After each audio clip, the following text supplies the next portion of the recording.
reinos, reyes. Cada una de las bestias, pues, la primera, que era un león alado, no era un olimpista que se volvió motagüense, no, era un león alado que representaba a Babilonia. Luego venía un oso que representaba al imperio medo-persa, un oso que se alzaba más de un lado que del otro. Luego un leopardo que venía, que tenía 4 cabezas y 4 alas también. Y este leopardo representaba al imperio griego, que con una velocidad increíble había conquistado varios reinos. Y vamos a empezar por ahí, ya vamos a ver una parte más. Y luego venía una bestia espantosa. En esa bestia espantosa, que es el imperio romano, tenía una forma final, que son los 10 cuernos que aparecen ahí en la imagen en la parte de abajo. Ahora, también el capítulo 7 revelaba otra verdad.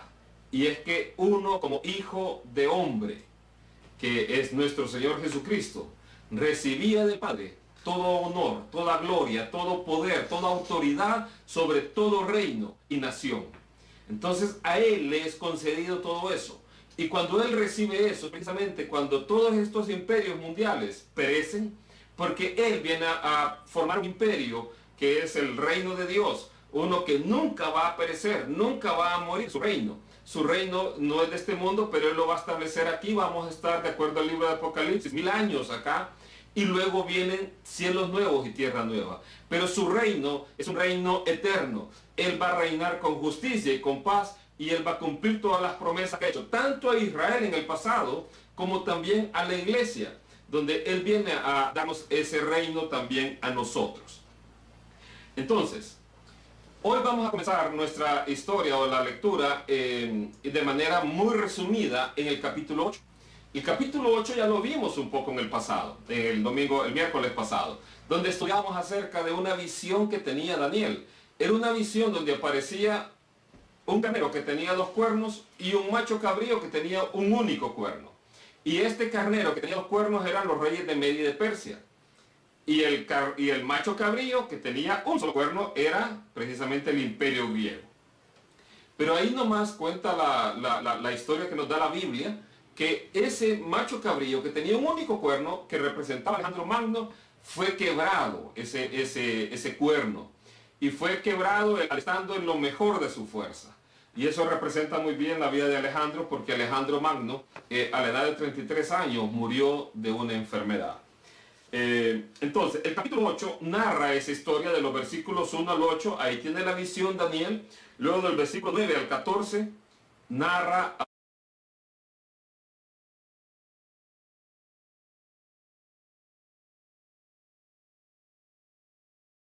seguía el pueblo de Dios. Y luego en los versículos 15 al 27 se le explica a Daniel la visión. Entonces, ese es el resumen del capítulo 8. Eso es lo que muestra el capítulo 8. Ahora, este capítulo 8 cuenta ahí precisamente cuando el imperio de Alejandro Magno iba a ser partido en 4 partes. Y en un mapa, tal vez Susan me ayuda a proyectar el mapa, ahí ese mapa muestra precisamente cómo el imperio de Alejandro Magno fue dividido entre sus 4 generales. Y ahí hay 2 partes en ese mapa, donde están los Seleucos y los Ptolomeos. Esos son 2 reinos que se formaron, y estos 2 en su frontera tenían a la nación de Israel.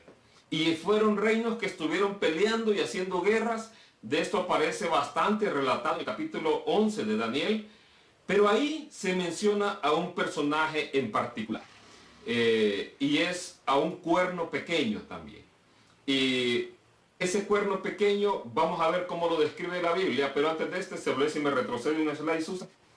En Daniel 8:17 dice así, esto es, un ángel le da la interpretación a Daniel, le dice: por lo cual se acercó a donde yo estaba, y cuando vino quedé petrificado, y me postré sobre mi tierra, sobre mi rostro. Pero él me dijo: entiende, hijo de hombre, porque la visión es para el tiempo del fin. Y aquí quiero hacer una observación. De hecho, fue una de las preguntas que hicieron el viernes pasado. Aquí está hablando de un evento que ocurrió y se representa precisamente en Antíoco Epífanes, un rey del imperio Seleuco, que vimos hace poco en la imagen. Tal vez Susan me pone ahí también la imagen. Entonces, y ese rey de los Seleucos estuvo ahí, ¿cómo es que se llama? Afectando a la nación de Israel, es el mapa. Y que estuvo ahí afectando precisamente al reino de Israel, estuvo haciendo guerra ahí, así hizo estragos. Esta persona que estuvo en el pasado es un prototipo o una personificación en el pasado del futuro anticristo. Antíoco Epífanes vivió como cerca de 400 años después de que Daniel escribió las profecías. Y él explicaba que iba a ser el santuario iba a ser profanado y que se iba a instalar o se iba a poner ahí la abominación desoladora. ¿Qué es esa abominación desoladora? Antíoco Epífanes puso una estatua de él ahí en el templo de Dios. Y ahí también quemó todos los libros que podía de la Biblia, todas las copias que habían que él pudo encontrar. Mató a espada a muchas personas, a muchos judíos, a otros los vendió de esclavos. Entonces, este personaje que si vemos se cumple históricamente, también decía este versículo que acabamos de leer hace poco, que iba a ser para el tiempo del fin. Y cuando hablamos del tiempo del fin, entendemos nosotros también el final de los días. O sea que mucho del carácter de Antíoco Epífanes que mostró él va a ser reflejado en el futuro por el anticristo. Y ahí donde quiero que vea esto, ya ocurrió en el pasado. Antíoco Epífanes, él murió por la mano de Dios, él murió de una enfermedad. Y quiero que leamos en la Biblia una parte de la descripción acerca de él, en Daniel 8:24. Dice así: y su poder será enorme, pero no por su propia fuerza, y causará grandes ruinas, y prosperará y actuará arbitrariamente, y destruirá a los fuertes y al pueblo de los santos. Con su sagacidad hará prosperar el engaño en su mano, y se ensoberbecerá en su corazón. En tiempo de seguridad destruirá a muchos, y se levantará contra el príncipe de los príncipes, pero será quebrantado, aunque no por mano humana. Este pasaje habla de este personaje. Fue un personaje que hizo mucho daño. En el templo de Dios sacrificó un cerdo, precisamente porque el cerdo es un animal inmundo para los judíos, y haciendo burla de eso, sacrificó en el altar de los sacrificios un animal impuro, un animal inmundo. Y aquí vemos que menciona varias características. Su poder va a ser enorme, o fue enorme, pero no por su propia fuerza. Y aquí ya nos empieza a ver un poco la descripción de cómo el anticristo va a tener un poder enorme, y además no va a ser por su propia fuerza. Si usted recuerda cuando Satanás tentó al Señor Jesucristo, le dijo y le mostró los reinos de este mundo, y vea todos los reinos y las naciones que hay en el mundo, y le dijo: todo esto te daré si postrado me adorares, porque esto me ha sido dado a mí. Así dijo Satanás. Entonces, ahí ve usted que Satanás tiene el control de mucho de lo que pasa en el mundo hoy. Claro, pero todo esto, Dios tiene siempre el control de todo, por mucho que Él haga sus cosas. Él solo hace lo que de alguna manera también está permitido que se haga. Entonces, aquí dice que Antíoco Epífanes iba a tener una fuerza que no iba a ser propia. El anticristo, cuando aparezca, va a recibir la autoridad del mismo dragón, o sea, del mismo Satanás. Va a recibir esa autoridad. O sea, que él va a ser y va a actuar por esa fuerza que Satanás le va a impulsar a él. ¿Qué más dice acerca de Antíoco Epífanes? Prosperará y actuará arbitrariamente, y destruirá a los fuertes y al pueblo de los santos. Precisamente la misma autoridad está declarada en Daniel, en Apocalipsis 13, acerca del anticristo. El anticristo va a hacer guerra contra la nación de Israel y lo va a perseguir, y también aún contra personas que acepten al Señor durante la gran tribulación. Él va a ser arbitrariamente con ellos, y muchos de ellos van a morir. Entonces, de esa misma forma actúa este personaje. Con su sagacidad hará prosperar el engaño en su mano, y se ensoberbecerá en su corazón. Él se llena de soberbia en su corazón. El miércoles pasado veíamos cómo el anticristo, el cuerno pequeño, él iba a tratar de cambiar los tiempos y la ley. Y que la forma que yo veo que eso es interpretado es que él a pesar de que sabe lo que está escrito en la palabra de Dios, él va a tratar de que eso no ocurra. O sea, él va a creer que puede ganar una batalla. Dice, y en tiempo de seguridad destruirá muchos y se levantará contra el príncipe de los príncipes, pero será quebrantado, aunque no por mano humana.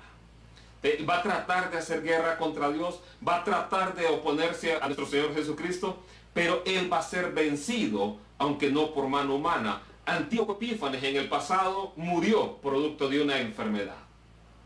Y pareciera que el hecho se arrepintió, pero no sé si se arrepintió de verdad. Pero él murió de una enfermedad. Y este personaje, si usted ve ahí, representa precisamente al anticristo. Él personifica en el pasado a ese anticristo, porque el anticristo va a entrar al templo de Dios haciéndose pasar como Dios. Y va a poner una imagen que se conoce como la abominación desoladora, lo mismo que hizo Antíoco Epífanes, él la va a poner. Y el que no adore a esa imagen, entonces va a ser muerto. Vamos a leer ahora, y vamos a ir al capítulo 9. Quería recuperar esos versículos del capítulo 8, porque empiezan de alguna manera a personificar a cómo es el anticristo. Pero ahora vamos a ver en el capítulo 9 que Daniel, al principio del capítulo 9, él empieza a orar por su nación. ¿Por qué? Porque el tiempo de el cumplimiento de una profecía que había dado Jeremías, de que Israel iba a estar 70 años allá en Babilonia, que a los 70 años ellos iban a regresar a su tierra. Daniel está estudiando las profecías que se habían escrito, y al estarlas estudiando se da cuenta que los tiempos ya están por cumplirse. Y ese ejemplo que Daniel nos da es un ejemplo muy bueno. ¿Por qué debemos estudiar profecías bíblicas en este tiempo? Precisamente para estar atento a la palabra de Dios y al cumplimiento de todo lo que Él nos ha dicho. Eso nos muestra que Él tiene el control de todo. Él tiene el control de lo que está sucediendo. Y ya les he dicho. Y mucha gente pasa asombrada de que, mire que aquí está este personaje que dicen que él creó el virus y que esto y que lo... Mire, nada de eso me interesa. Lo único que me interesa es que Dios sigue reinando en su santo templo y Él tiene el control de toda situación. Aún de gobiernos corruptos como los que pudiéramos creer que tenemos aquí en nuestro país. Él tiene el control de todo. Él estuvo Poncio Pilato y Jesús le dijo, tú no tendrías poder sobre mí si no te fuera dado de arriba. O sea, todo gobernante que está hoy sentado en una casa presidencial o en un trono, en un reino, es porque Dios lo ha permitido. Y cada uno de esos reyes, presidentes, ministros, gobernadores, van a darle cuenta a él tarde o temprano, porque de su justicia no se pueden librar. Podrán engañarnos a nosotros con muchas noticias y muchas cosas que hacen y que dicen aquí, que hice esto, que hice lo otro, pero a él nadie lo va a engañar. Si ellos no tienen al Espíritu Santo morando en sus corazones, están perdidos. Aunque puedan orar, rezar lo que quieran, si el Espíritu Santo no hace una obra en sus corazones, son personas que están perdidas sin Dios. Entonces Daniel en el capítulo 9 él comienza orando porque ve en las profecías que ya se va a cumplir el tiempo y él comienza a orar. Y esta es otra razón importante, ministerio de intercesión por el cual tenemos que orar. Y Daniel nos lo enseña muy bien.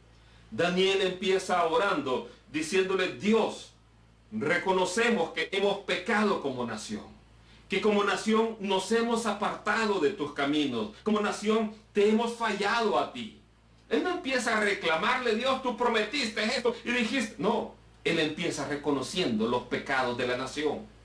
¿Cuántos pecados hay en nuestra nación? ¿Cuántas cosas no se han hecho aquí en nuestra nación que se hacen injusticias, se afecta a las personas pobres? Vean, aún esta misma epidemia, cómo han salido cosas ahí que ya están diciendo que algunas compras son extrañas. ¿Cómo no se puede perdonar aún estas situaciones? Se ocupa un corazón realmente entregado al mal para hacer este tipo de cosas. En este tiempo, en un tiempo de calamidad para nuestra nación, para el mundo entero, tratar de sacar provecho ahí, que cada centavo que se invierte ahí, en mascarillas, ese equipo médico, situaciones que son de vida o muerte en este tiempo. Pero bien, entonces, Daniel ora por los pecados de la nación. Daniel nos dice, mira, somos una nación aquí 5 estrellas, somos una nación bendecida, somos una nación que nos merecemos todo. No, él empieza diciendo, Dios, te hemos fallado. Y entonces Daniel estaba orando ahí, y hay una frase muy preciosa que la leyó Susan, No nos acercamos a ti confiando en nuestras justicias, sino confiando en tus muchas misericordias. ¿Sabe? Si estamos aquí hoy, es porque Dios ha sido bueno y porque sus misericordias son nuevas cada mañana. No hemos sido consumidos porque nunca decayeron de Jehová su bondad y sus misericordias. Si usted tiene vida hoy y no conoce a Jesús como el Señor de su vida, es porque tiene misericordia ahí. Entonces, Él tiene misericordia de cada uno de nosotros. Daniel estaba ahí orando y le dan una revelación más. Y es la columna vertebral de las profecías bíblicas. Es la profecía de las 70 semanas de Daniel, decimos así, pero es una profecía de 70 semanas. Quiero recordarle algo que lo mencioné el viernes, y tal vez no todos lo vieron. Del capítulo 2 al capítulo 7 del libro de Daniel están escritos en un idioma internacional en aquel tiempo. Es como decir el inglés en este tiempo. Fueron escritos en arameo. Pero del capítulo 8 al 12 están escritos en hebreo. ¿Qué quiere decir esto? Que del capítulo 2 al 7 Dios muestra cómo va a tratar con las naciones gentiles. Pero del capítulo 8 al 12, que está escrito en hebreo, es un mensaje específico para la nación de Israel, para que ellos lo pudieran entender.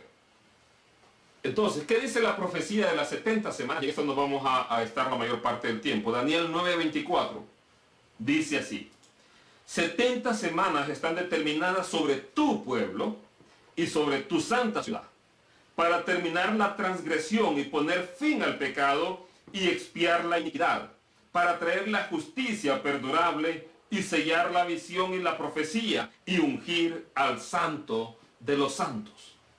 Yo quiero que vea en primer lugar a quién es dirigida esta profecía. Es específicamente dirigida a la nación de Israel. Dice, 70 semanas están determinadas sobre tu pueblo y sobre tu santa ciudad.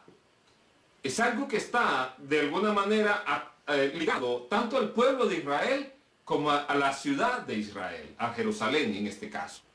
Por eso es tan importante el resurgimiento de la nación de Israel en el año 1948. Porque antes de ese tiempo no se conocía dónde estaban los israelitas. Habían algunos cuantos todavía en la nación, pero la mayoría eran palestinos. De ahí fue que la mayoría empezó a ser israelita, cuando se permitió la migración de judíos a Israel. Pero usted ve que aquí las 70 semanas están ligadas al pueblo de Israel y a la ciudad de Jerusalén. ¿Qué más dice? Vea qué es lo que abarca las 70 semanas, para que preste atención en esto. ¿Qué es lo que se va a cumplir cuando se cumplan las 70 semanas? Muchas personas dicen las 70 semanas de Daniel y no entienden mucho. Pero ve aquí. ¿Qué es lo que se va a cumplir? Para terminar la transgresión, poner fin al pecado, expiar la iniquidad, para traer la justicia perdurable, sellar la visión y la profecía. Esa frase, sellar la visión y la profecía, es que se cumpla toda la visión dada por Dios y todas las profecías dadas por Dios. Y ungir al santo de los santos. Simplemente con la frase traer la justicia perdurable, aquí ya nos da la idea del marco de tiempo que las 70 semanas cubren. Es precisamente al punto donde el reino de Dios va a ser implantado aquí en la tierra. Las 70 semanas tienen que ver con la nación de Israel, tienen que ver con la ciudad de Jerusalén, pero también tiene el cumplimiento de todo esto, que abarca la implantación del reino de Dios aquí en la tierra. Y eso, como nosotros como cristianos lo entendemos, la segunda venida de Cristo aquí a la tierra. Hago la diferencia entre el arrebatamiento y la segunda venida. El arrebatamiento ocurre antes de la segunda venida, porque ocurre el arrebatamiento de la iglesia, se celebran allá en el cielo las bodas del Cordero, y luego es la segunda venida aquí a la tierra a implantar Jesucristo su reino de 1000 años en la tierra, y luego cielos nuevos y tierra nueva. Es una justicia perdurable. Esto es el contenido y esto es lo que abarca las 70 semanas. Veamos un poco más los detalles. Verso 25. ¿Desde dónde comienzan las 70 semanas? Y quiero hacer otra observación antes de continuar ahí con la lectura. Literalmente dice 70 sietes. Y aquí hay personas que pudieran decir semanas, pueden ser días o pueden ser años. Y es cierto. En la Biblia, en el libro de Levítico, nos habla de días, o perdón, en el libro de Génesis nos habla de días, en el Levítico nos habla de semanas de años. ¿Cómo saber cuál es? Bien, en el libro de Daniel, cuando Daniel hace el ayuno de 21 días, ahí habla de días. Y cuando hace eso, pone semanas de días. Pero en este caso no dice semanas de días, solo dice 7. Daniel estaba viendo cuántos años le quedaban a Jerusalén para poder ver a los judíos para volver a su tierra. Otra vez, el contexto está hablando de años. Y como vamos a ver ahora, todo esto trata de años. Así como está en el libro de Levítico. Son semanas de años. Verso 25 dice así. Sabe pues y entiende que desde la salida de la orden para restaurar y reedificar a Jerusalén hasta el Mesías príncipe, habrá 7 semanas y 62 semanas. Se volverá a edificar la plaza y el muro en tiempos angustiosos. Aquí vemos que le está dando varias partes o varias instrucciones aquí a Daniel en la revelación. Le dice que las 70 semanas comienzan desde una orden de reedificar Jerusalén. Esa reedificación de Jerusalén ocurrió en el año 444, que está descrito en el libro de Nehemías. Nehemías es de los últimos libros del Antiguo Testamento que fue escrito. Lo que pasa es que el orden que están ahí en nuestra Biblia no están en el orden cronológico. Pero Nehemías y Malaquías son los últimos libros que fueron escritos. Entonces, aquí Nehemías, él recibe la instrucción o la orden de poder ir a restaurar la ciudad y los muros. Habían otros edictos antes que usted los encuentra en Esdras, pero no eran para reedificar los muros. Pero en el libro de Nehemías usted ve ahí que se están reedificando los muros. Y otro detalle que vemos al final de la frase de este versículo, se volverá a edificar la plaza y el muro en tiempos angustiosos. Entonces, esta profecía cuenta eso. Y cuando usted ve el libro de Nehemías, en Nehemías ellos estaban edificando, construyendo con una mano y literalmente en la otra tenían la espada. ¿Por qué? Porque los enemigos querían atacar y sorprender en cualquier momento. A Nehemías le propusieron algunos planes para acabar con su vida. Entonces fue reedificado el muro en tiempos angustiosos.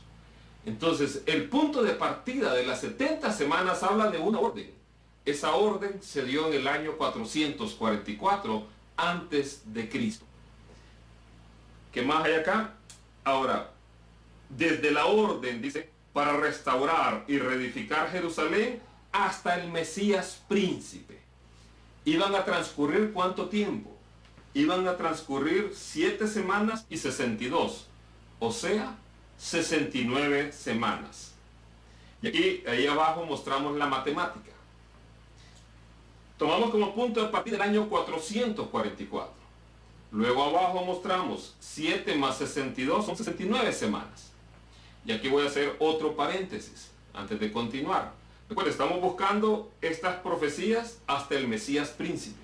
Estas 69 semanas nos tienen que llevar desde el año 444 antes de Cristo hasta el Mesías príncipe. Claro, fácilmente usted identifica quién es el Mesías príncipe. Es nuestro Señor Jesucristo. Entonces ya vamos a ver cómo llegamos hasta el Señor Jesucristo y a qué momento llegamos en la vida del Señor Jesucristo. Entonces tenemos 7 semanas más 62 son 69 semanas. 69 semanas, ya que dijimos que cada semana es 7 años, si usted multiplica 69 por 7, le da 483. Ahora, ahí colocamos que estos no son años calendarios, son años proféticos. Un año profético se diferencia de un año calendario en que el año profético tiene 360 días. El año calendario tiene 365. O sea, un año profético es más corto que un año calendario por 5 días. Y esto es fácilmente demostrable, lo podemos encontrar en Génesis, lo podemos encontrar en Apocalipsis. Ahí podemos ver 42 meses, 1260 días y cómo eso macha. Y son 30 días el mes profético. Entonces, aquí tenemos 483 años y hacemos la conversión a años calendario ahora. Eso nos da 476.3 años calendario. Ahí se lo mostramos también. Entonces, si usted toma 444, y esto es para los que les gusta la matemática como a mí, a los que no les gusta la matemática por fe, créanme. Entonces, del año 444 antes de Cristo, si usted a eso le suma los 476 años, que en realidad tiene que ser una resta, eso lo lleva al año 33 después de Cristo. O sea, el año 33 de nuestra era, la edad a la cual Cristo Jesús, estimamos, se presentó en la cruz. Pero además, aquí hace referencia a la profecía bíblica al Mesías príncipe. Entonces, desde la orden, que la orden se da en el año 444, hasta el Mesías príncipe, ¿qué momento en la vida de Jesús se le reconoció así como Mesías príncipe? El punto al cual nos lleva es a la entrada triunfal de Jerusalén. De hecho, ahí usted ve 476.3, eso da como el mes de abril del año 33. Puede ser un poco menos, un poco más, ahí usted lo puede ver, pero lo cierto es, y más por registros que la historia tiene, que los registros de la historia del ser humano pueden fallar, pero el registro de Dios nunca va a fallar. Él nos lleva al Mesías príncipe. Cuando Jesús entró a Jerusalén, decían que bendito el que viene en el nombre de Jehová, hosana al hijo de David. Ahí lo reconocían precisamente como aquel descendiente, Mesías, hijo de David, el que iba a cumplir el reino, o el que iba a establecer el reino de los judíos o de la nación israelita aquí en ese tiempo. Lo recibieron como ese príncipe que había de venir, a Jesús. Eso fue el domingo que nosotros le llamamos Domingo de Ramos. Unos días después lo estaban crucificando en la cruz del Calvario. Entonces, la profecía es tan precisa que habla que de la orden que fue dada hasta el Mesías príncipe iban a pasar 69 semanas. Esas 69 semanas son historia. Y entonces pasó, ¿qué pasó con la semana 70? Vamos a verlo a continuación. Verso 26. Dice así: después de las 62 semanas se quitará la vida al Mesías. Yo quiero que note que el quitarle la vida al Mesías no está dentro de las 62 semanas. Lo que está dentro de la semana 62 es reconocer al Mesías príncipe. Pero después de ese plazo, ¿qué es lo que va a ocurrir? Se iba a quitar la vida al Mesías. Y aquí uno dice, y esto me lo decía mi suegra, óigame, pero ella parecía que Jesús, el Hijo de Dios, iba a morir en la cruz. No dice que en la cruz, pero iba a dar su vida. Ya estaba ahí profetizado. ¿Cómo fue que no lo reconocieron?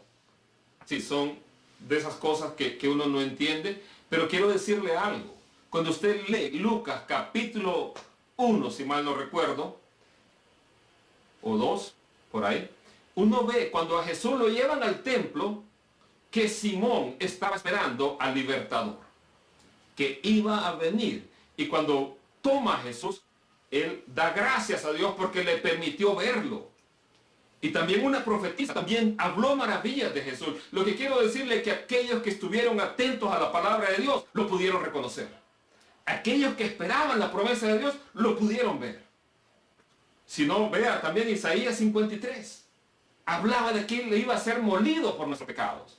Entonces, esta profecía es tan preciosa porque habla de todo esto. Dice, después de las 62 semanas se quitará la vida al Mesías, mas no por sí. Y aquí presten atención en esto. Y el pueblo de un príncipe que ha de venir destruirá la ciudad y el santuario. Pero su fin será como una inundación. Y hasta el fin de la guerra han sido decretados asolamientos. Vea todo esto. Dice, el pueblo de un príncipe que ha de venir va a destruir la ciudad y el santuario. Eso está registrado en la historia. En el año 70 de nuestra era, el santuario fue destruido. Y esto también ahí lo puede ver en la imagen. el santuario, el templo aquel que Herodes había construido, que los discípulos le dijeron a Jesús, mira este templo y estas grandes piedras, fue destruido ahí. Entonces acá vemos que un pueblo de un príncipe que era venir. ¿Cuál fue el pueblo que destruyó el santuario? El pueblo romano. Dice, y aquí otra vez lo parafraseo, el pueblo de un príncipe que ha de venir va a destruir el santuario. ¿Quién va a destruir el santuario? El pueblo. El pueblo de un príncipe. El pueblo de un príncipe que ha de venir es el que destruye el santuario. ¿Cuál es ese pueblo que está registrado en la historia? El pueblo romano, que lo destruyó en el año 70. Vea que tanto la muerte de Jesús como la destrucción del templo están posteriores al cumplimiento de estas primeras 69 semanas. No están dentro de ellas, sino que están después. ¿Qué más dice este pasaje? Pero su fin será como una inundación y hasta el fin de la guerra han sido decretados asolamientos. Desde el año 70 de nuestra era hasta el año 1948, la nación de Israel estuvo azotada por distintas guerras. Los romanos trataron de destruirla, arrasaron la ciudad, barrieron con la ciudad, le cambiaron el nombre, le pusieron a Helio Capitolina, para quitarle y que todo el mundo se olvidara de Jerusalén, del nombre de Jerusalén. Ellos quisieron borrarla del mapa. Eso quisieron hacer los romanos. Pero de ahí vino Constantino y empezó otra vez. Pero de ahí vinieron varios imperios, los turcos, los otomanos, los ingleses, y aún los mismos cristianos, podríamos decir, con las cruzadas que hicieron la Iglesia Católica, estuvieron ahí y estuvieron atacando a los judíos. ¿Por qué? Porque eran cristianos y aquellos eran judíos, no los querían. Entonces, todo eso estuvo así en esa tierra, hasta que en el año 1948 la nación de Israel volvió a surgir, y eso reactiva el cumplimiento de muchas profecías. Pastor, pero ¿por qué todavía la semana 70? ¿Por qué no ha hablado de la semana 70? Ahorita vamos a hablar de eso. Antes de eso quiero, aquí en este versículo 26, hacerle ver un personaje del cual no hemos hablado. Dice, y el pueblo de un príncipe que ha de venir. Hay un príncipe que ha de venir. Y entonces eso lo vamos a ver ahora en el versículo 27. Y empieza diciendo, y por otra semana confirmará el pacto con muchos. Aquí ya está hablando de la semana 70. Pastor, ¿y por qué la semana 70 no es continua a las otras 69? Eso lo voy a explicar aquí ahora. Pero antes de eso, ¿de quién está hablando este pasaje cuando dice por otra semana confirmará el pacto con muchos? ¿De quién está hablando? Cuando uno termina leyendo el pasaje, uno ve que esa persona que está hablando ahí es precisamente aquel que va a ser el desolador, aquel que va a traer todo este problema a la nación de Israel. Y nos quedamos con la pregunta en el versículo anterior, o con la incógnita, el príncipe que ha de venir. Entonces, la construcción que vemos nosotros es, el príncipe que ha de venir es el que va a confirmar el pacto con muchos. ¿Y qué es lo que dice este versículo? Va a haber un pacto. Para que esta semana 70 se dé, es un pacto el que va a ocurrir. Y recuerde esto, un pacto. Un pacto. Hoy en Israel se habla de pactos de paz. Pactos que traigan la paz. De eso se está hablando en Israel y se está hablando desde hace muchísimos años. A la mitad de la semana hará cesar el sacrificio y la ofrenda. Esta parte es clave para entender por qué la semana 70 no es continua a las otras. Veíamos que en las semanas anteriores, en las semanas hasta las 69, después de la semana 69, ¿qué ocurría? Dos eventos importantes. Se le quitaba la vida a Mesías, esto es la muerte de Cristo Jesús en la cruz. Pero además, se iba a destruir el santuario y la ciudad. O sea que después de la semana 69, el templo iba a ser destruido. Pero esta semana 70 requiere algo. Requiere que el templo esté reedificado. Por eso lo dice, a la mitad de la semana Él va a hacer cesar el sacrificio y la ofrenda. ¿Entiende por qué la semana 70 es separada de las otras? Porque la semana 70 tiene un requisito que no se ha cumplido, pero cada día lo vemos más cerca de cumplirse. Ese requisito es que el templo de Jerusalén, el tercer templo, esté reedificado. Los judíos ya tienen todo listo para poder reedificarlo. Hay muchas noticias que usted puede ver acerca de esto. Ya tienen todo, ya han preparado inclusive al sumo sacerdote, que rastrearlo porque tenía que ser descendiente de Aarón, ya lo tienen escogido, ya han hecho ensayos de sacrificios. Lo único que les falta, ¿sabe qué es? Ese pacto, que mediante ese pacto puedan tener acceso a construir ese templo. Pero ya todo está listo. Es un pacto que les va a permitir construir ese templo. De lo que discuten hoy, porque hay dos mezquitas, de las soluciones que están en el templo de Jerusalén, hay dos mezquitas donde estaba antes el templo. Pero en medio, dicen, se podría construir el templo, con unas medidas diferentes al original, pero se podría construir ahí el templo. Y así evitar un conflicto grande por las mezquitas musulmanas que están en la zona del templo. Esas son de las soluciones que hay. Curiosamente, hace poco, el presidente Donald Trump habló ¿cómo era? El pacto del siglo, el plan de paz para el Medio Oriente. Veamos qué más. Entonces, habla de aquí, a la mitad de la semana, él va a hacer cesar el sacrificio. Ya vamos a ver cuando veamos Apocalipsis, que él, a la mitad de la semana, él entra al templo de Dios y se hace pasar por Dios. O sea, él no va a venir y va a decir Jesús no existe, Jehová no existe, ni los maometanos. Él va a decir yo soy Dios. O sea, que él se va a considerar Dios mismo en ese tiempo. Y se va a presentar en el templo de Dios haciéndose pasar por Dios. Ahí queda claro que el templo tiene que estar levantado nuevamente. Dice aquí el versículo 27. Después con la muchedumbre de las abominaciones vendrá el desolador, hasta que venga la consumación, y lo que esté determinado se derrame sobre el desolador. Entonces, aquí vemos que este personaje es el que estamos esperando que entre en acción. Vamos a proyectarle un breve video, ahorita en unos minutos, en donde usted va a ver en este video qué tipo de Mesías está esperando la nación de Israel. Es un video que está ahí en YouTube, es un video de History Channel, si mal no recuerdo, y que usted va a ver ahí la narración, para que usted se dé cuenta qué está esperando el pueblo de Israel. Ellos hoy están esperando al Mesías, pero para nosotros como hijos de Dios, como creyentes de su palabra, el Mesías ya vino, pero ellos están esperando al Mesías. Quiero que vea el video. El nombre de Dios. Los judíos ortodoxos creen que sin este templo, sus derechos religiosos están incompletos. Así que esperan el día en que su templo sea reconstruido. ¿Y hay un Mesías? ¿En el judaísmo? En el judaísmo. El judaísmo inventó al Mesías. Pero no es el mismo Mesías que la mayoría de la gente piensa. Okay. Porque cuando los cristianos piensan en el Mesías, piensan en alguien que es divino. Sí. Creen que ya sabes el final de los tiempos. Lo que tenemos como el Mesías es un hombre, un rey de esta tierra que va a traer la paz entre las naciones de este mundo. Y él no va a ser divino. No va a ser divino, no. Y Joram me dice que este Mesías mortal tiene una lista específica de cosas por hacer. Según la tradición judía, él tiene 3 cosas que se supone debe hacer. Número 1, va a reconstruir el reino judío de los judíos de hoy. Número 2, va a traer la paz con los vecinos.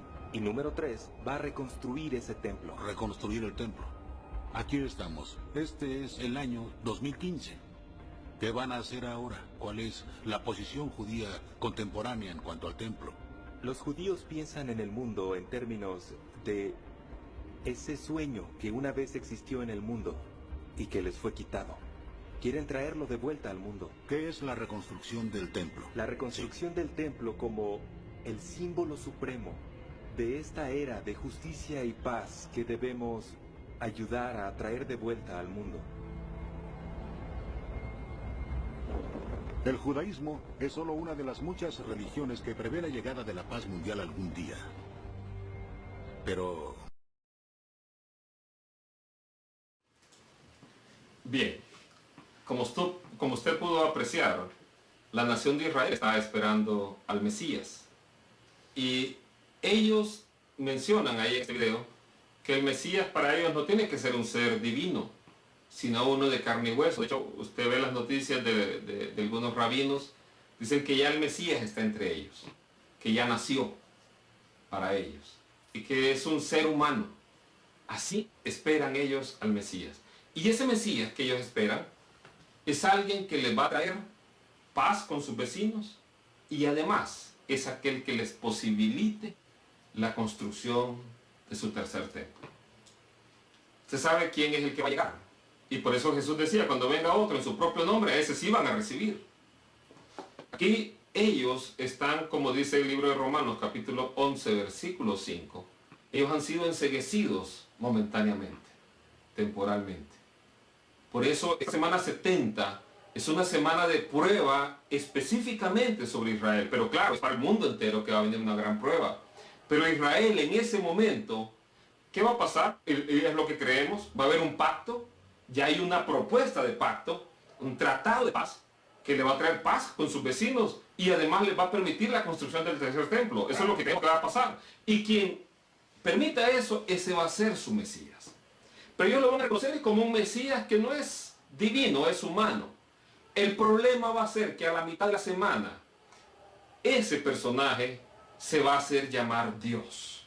Y ahí es donde muchos judíos van a entrar a la razón de que ese no era su Dios, de que ese no era su Mesías, y que su verdadero Mesías es aquel al cual traspasaron ellos, y van a llorar como se llora por un hijo traspasado así en una cruz.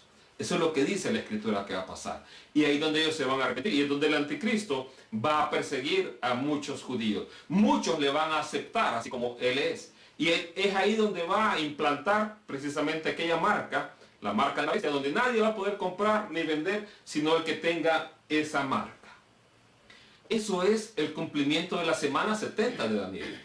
Y si usted ve ese cumplimiento de la semana 70 de Daniel, cada día lo vemos más cerca. Todo esto empezó así a desarrollarse aún más cuando la nación de Israel surgió en el año 1948. Y ahora, ¿qué es lo que estamos esperando? Precisamente un pacto de paz y un pacto que además permita la construcción del templo. Puede ser el mismo, pero un pacto que permita esa construcción del templo es lo que va a hacer precisamente que ya todo el escenario va a estar montado para que el personaje anticristo surja. Es así como está esto. Los siguientes capítulos de Daniel, capítulo 10, ahí habla que Daniel quería tener más revelación específica de muchas cosas. En el capítulo 11 Dios le da esa revelación. El capítulo 11 es asombroso en las profecías bíblicas. Es un detalle increíble. Si alguien lo puede ver, o si quieren copia me avisan y lo podemos ver, para que usted vea el nivel de detalle que se mete ahí la profecía bíblica. Los historiadores quedan asombrados y dicen, es imposible que este libro se haya escrito antes de que estas cosas pasaran, porque es demasiado el detalle que hay. Pero ahí también en el capítulo 11 habla de Antíoco Epífanes, el que le hablé hace poco, que fue un tipo de anticristo en la historia, en el pasado. Pero hay versículos que Antíoco Epífanes no cumplió. Y esos versículos son los que el anticristo, el futuro anticristo, va a cumplir. Y voy a empezar solamente ahí la lectura, porque no quiero que quedemos aquí con una sensación de que quedamos mal. Quiero mostrarle cómo terminan todas las cosas. Daniel 11:36. Aquí está hablando del anticristo. Del 36 en adelante, el capítulo 11 habla de ese anticristo. Aquel rey pues hará su voluntad, y se ensoberbecerá y se engrandecerá sobre todo Dios, y contra el Dios de los dioses proferirá cosas espantosas, y prosperará hasta que sea consumada la ira, porque lo decretado se cumplirá. Ve cómo todo esto no se cumplió en Antíoco Epífanes. Habla que contra todo Dios se va a oponer, habla que hasta que se consume la ira y que lo decretado se va a cumplir. Y aquí donde Dios da una promesa clara. Lo que Él ha dicho en su palabra se va a cumplir al pie de la letra. Entonces, verso 37. Del Dios de sus padres no hará caso. Esta frase del Dios de sus padres no hará caso. Normalmente se usa el Dios de sus padres hablándose de Israel. O sea que este personaje tiene que tener una descendencia o ascendencia judía. O sea, tiene que venir de una rama judía. Y no solo eso. Leí ahí que algunos rabinos dicen tiene que venir de la casa de David. Curiosamente se ha podido rastrear el linaje de David para varias familias en este tiempo. Entonces dice, del Dios de sus padres no hará caso. En otros versículos, y usted los puede leer ahí todos, habla que él va a ser del Dios de las fortalezas su Dios. Y eso hace referencia a la guerra. Algo que este anticristo va a tener es que muchas de sus cosas van a estar basadas en la guerra. Hoy una nación que pudiéramos decir cumple a cabalidad de esto es Estados Unidos. Ellos aman la guerra. Guerra tras guerra tras guerra. Y no digo que los estadounidenses la amen, sino estoy hablando de sus políticos, los que están en la cúspide. Han fabricado guerra tras guerra tras guerra. Entonces ellos han hecho negocio con la guerra. Y ojo, judíos, familias judías como los Rothschild, también han hecho de la guerra su patrimonio. De sus padres no hará caso, ni del deseo de las mujeres. Hay quienes afirman que puede ser que sea así gay, o que esté a favor de ese movimiento. Interesante, porque este tiempo, en este momento, las Naciones Unidas, una de las cosas que tiene así en agenda y que tiene en contra a muchas naciones latinoamericanas es precisamente la agenda del homosexualismo. El poder que en toda nación sea aprobado ese derecho, según ellos. Entonces las naciones que se oponen a estas Naciones Unidas no son bien vistas. Con esta crisis económica que viene, no me extrañaría que muchas naciones cedieran. Porque para poder tener ayuda económica en esta crisis, no, tenés que aprobar las leyes tales y tales. No me extrañaría que viniera algo de eso encubierto en este tiempo. Entonces, ni del deseo de las mujeres, ni respetará a Dios alguno, porque se engrandecerá a sí mismo por sobre todas las cosas. Este personaje se va a hacer pasar por Dios. Esto es lo que está narrando, y usted sigue leyendo el capítulo 11, y continuamente el capítulo 11 viene la promesa para la nación judía. Daniel 12:1, ahí mismo. En aquel tiempo, dice ahí la escritura, se levantará Miguel, el gran príncipe que está de parte de los hijos de tu pueblo, y será tiempo de angustia, cual nunca fue desde que hubo gente hasta entonces. Pero en aquel tiempo será libertado tu pueblo, todos los que se hallen escritos en el rollo. Aquí la promesa, Daniel, porque Daniel seguro estaba abrumado con tanta cosa, le dice, en aquel tiempo, o sea, en ese tiempo que estamos hablando, Miguel se va a levantar. Cuando usted ve a Miguel, al arcángel Miguel en el libro de Apocalipsis, él se levanta en un momento en particular.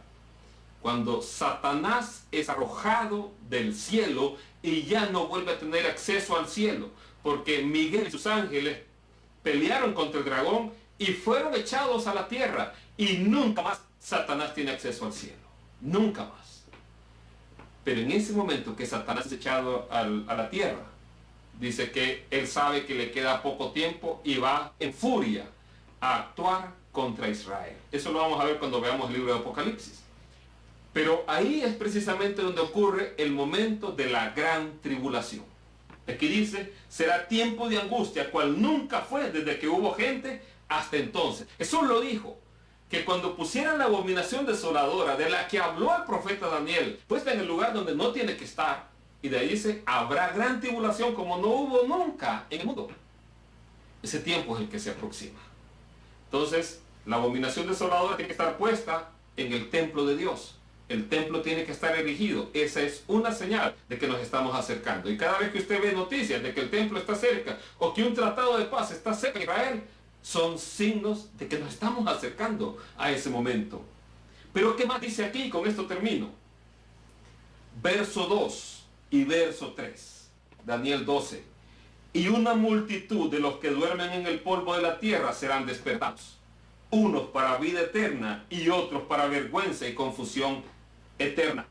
Entonces los entendidos resplandecerán como el resplandor del firmamento, y los que enseñan la justicia a la multitud como las estrellas a perpetua eternidad. Le dijeron a Daniel, en ese tiempo tu pueblo va a ser liberado. ¿Cómo va a ser liberado? cuando aparezca en el cielo el Hijo de Dios. El Hijo del Hombre que fue anunciado en el capítulo 7 de Daniel, el Hijo del Hombre que es anunciado en el capítulo 19 de Apocalipsis, que viene en un caballo blanco y derrota al anticristo y a la bestia, y al falso profeta, perdón, con el resplandor de su venida, con la palabra que sale de su boca. Aquí habla de que en ese momento los judíos, los que durmieron, van a resucitar. Como le decía, aquí estamos hablando de la segunda venida de Cristo, no estamos hablando del arrebatamiento. En el arrebatamiento, que ocurre antes, ahí es llevada la iglesia al cielo. Y ahí los muertos en Cristo, o sea, los muertos en Cristo son la iglesia también que ha muerto. Ellos van a resucitar primero y luego nosotros vamos a ser llevados. Allá arriba se celebra la boda de Cordero. Mientras tanto, aquí está el anticristo haciendo la gran tribulación. Y luego, Cristo viene a la tierra. Y aquí, en este caso, acaba con el anticristo y el falso profeta. En ese momento, los israelitas de todos los tiempos, es el momento que van a resucitar. En esa segunda venida. Quiero hacerle una observación aquí, en el versículo 2. Dice, unos para vida eterna y otros para vergüenza y condenación, confusión eterna. Ahí habla de dos momentos. Unos van a resucitar para vida. Esto está hablando de la nación de Israel. Más también todos los que mueran durante la gran tribulación aquí en la tierra. Ahí ocurre esa resurrección cuando Cristo Jesús viene a la tierra. Pero luego ocurre una segunda resurrección. Otros para vergüenza y confusión eterna. Ese segundo momento es 1000 años después. Es el juicio del gran trono blanco. Una pregunta que me hicieron el viernes. El juicio del gran trono blanco habla de ese momento donde son resucitados todos los no creyentes de todas las épocas, de todos los años. Todos aquellos que hicieron maldades en esta tierra, todos aquellos que saquearon el seguro y nunca se arrepintieron, son los que van a resucitar para condenación eterna, dice la Escritura. Y ve el verso 3. Esta es una promesa para usted en este tiempo. Entonces los entendidos resplandecerán como el resplandor del firmamento, y los que enseñan la justicia a la multitud como las estrellas a perpetua eternidad. Enseñar la justicia a la multitud. Hablarles a otros del amor de Dios, del amor de Cristo Jesús, de que en Él se encuentra la verdad y la vida, de que Él es el único camino al Padre. Aquí usted ve estos que hemos tratado de condensar todos estos capítulos finales del libro de Daniel. Usted ve cómo Dios le da una promesa a Daniel, que su pueblo, el pueblo de Israel, iba a ser liberado, y que unos iban a resucitar para vida y otros para condenación eterna. Hoy, en este día, si usted no está viendo y usted no conoce a Cristo Jesús como el Señor de su vida, yo quiero hacerle una invitación. Usted de repente puede estar agobiado por todas estas cosas que están pasando y puede no entenderlas y puede pensar aquí, esto está descontrolado. Quiero decirle, alguien que tiene el control de todo. A alguien que nunca nada lo toma por sorpresa. Aquí en Honduras esta pandemia nos agarró de sorpresa. En una cuestión de meses ya estaba en China y ya estaba aquí en Honduras. Y nos cambió la vida a todos. Y saliendo de esta pandemia, de esta crisis, nuestra vida va a ser distinta. No sé si nos vamos a saludar de mano por un buen tiempo o a abrazar. No sé si los novios se van a poder besar. Tal vez con mascarillas ahí, van a hacer alguna N96 para los novios. Entonces, pero si no, ahí está WhatsApp, para que se den un beso por WhatsApp. Pero quiero decirle, si usted se encuentra así hoy, que no entiende muchas cosas y que está atemorizado, quiero decirle, hay alguien que venció a la muerte, venció a todo principado y potestad, y Él es el que viene por nosotros, por su iglesia. Y si usted quiere recibirle hoy, Él tiene grandes promesas para su vida. Él tiene un reino que no es de este mundo. Él tiene un reino que es un reino eterno, un reino de justicia, de paz, un reino donde no va a haber más llanto, no va a haber más dolor, donde el sol no nos va a quemar ya. Él tiene un reino, el reino de Dios. Si usted quiere recibir a Cristo Jesús como el Señor de su vida, yo le invito a que pueda abrirle la puerta de su corazón. Quizá Él ha estado tocando insistentemente la puerta de su corazón por tantos tiempos, por tantas situaciones que usted ha vivido en el pasado. Y hoy se siente entre las cuerdas. Así estuve yo en esa posición una vez. Pero ahí yo le di mi corazón a Jesús y Él me hizo una nueva criatura.